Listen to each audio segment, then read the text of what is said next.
জনাব হারিক হোসেন। জনাব হারিক হোসেন। ধন্যবাদ উপস্থাপক সহযোদ্ধা লাভলুকে।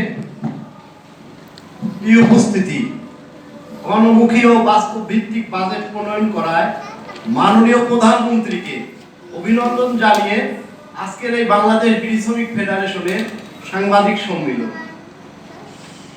প্রিয় সাংবাদিক ভাইরা, আসসালামু আলাইকুম। আশা করি আপনারা ভালো আছেন। বাংলাদেশ বিড়ি শ্রমিক ফেডারেশনের আহ্বানে সাড়া দিয়ে আজকের এই বাজেট আলোচনায় উপস্থিত হওয়ার জন্য আপনাদের জানাই ধন্যবাদ ও শুভেচ্ছা। 2024-25 অর্থ বছরে প্রস্তাবিত বাজেট পরবর্তী সময়ে আমাদের সামনে আমরা উপস্থিত হয়েছি। আপনারা জানেন, বিড়ি শিল্প উপমহাদেশের একটি আদি ও পুরাতন শিল্প।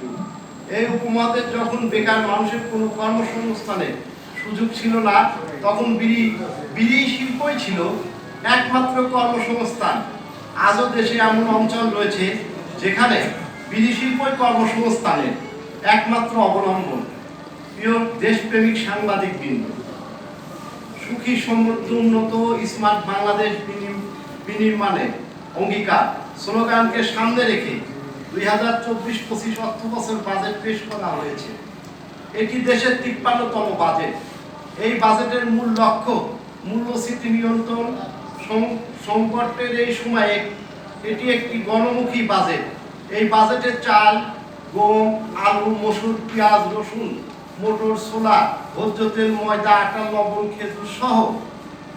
খেজুর সহ সব ধরনের ফল সহ 30টি পণ্যের কর ছাড় দেওয়া হয়েছে। 30টি নিত্য প্রয়োজনীয় পণ্য খাদ্যশস্য সরবরাহের উপর কর কমানোর পাশাপাশি শিশু খাদ্য কমছে কর ভার। খাদ্যশস্য সরবরাহের উপর কর কমানোর পাশাপাশি শিশু খাদ্য কর কমেছে। এছাড়া কৃষিজাত পণ্য, সার, বীজ, জীবন রক্ষাকারী ক্যান্সার ওষুধের উপর শুল্ক হার অপরিবর্তিত রাখা হয়েছে। একই সাথে প্রাচীন শ্রমঘন শিল্পের উপর শুল্ক অপরিবর্তিত রাখা হয়েছে। খাদ্য নিরাপত্তা জোরদার করার লক্ষ্যে বাজেটের নিত্য পণ্যের দাম কমানোর সিদ্ধান্ত আমরা সরকারকে সাধুবাদ জানাচ্ছি।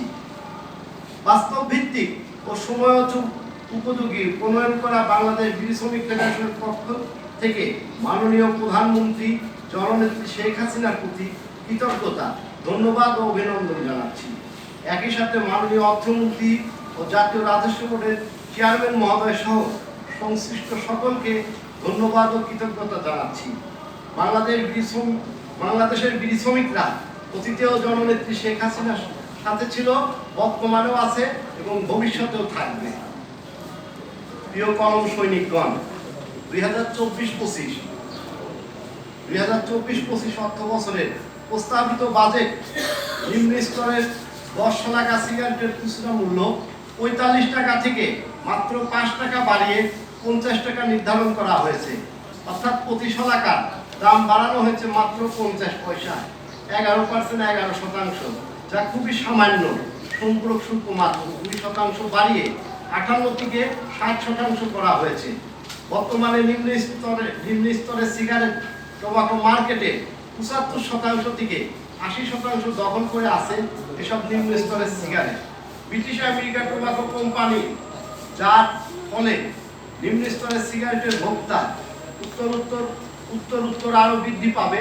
এদেশে ব্রিটিশ আমেরিকা টোবাকো কোম্পানির কার্যক্রম আরো ত্বরান্বিত হবে।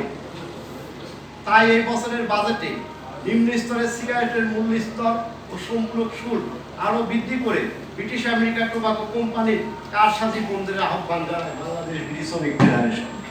প্রিয় সাংবাদিক বন্ধুগণ, বিদেশি বহুজাতিক কোম্পানি দেশীয় টোবাকো কোম্পানির মার্কেট শোষণ করছে। তারা দেশের মানুষের ফুসফুস পুড়িয়ে হাজার কোটি টাকা ডলারে পরিণত করে বিদেশে পাচার করছে। ফলে দেশের তীব্র ডলার সংকটে জাতীয় অর্থনীতির বিরূপ প্রভাব পড়ছে।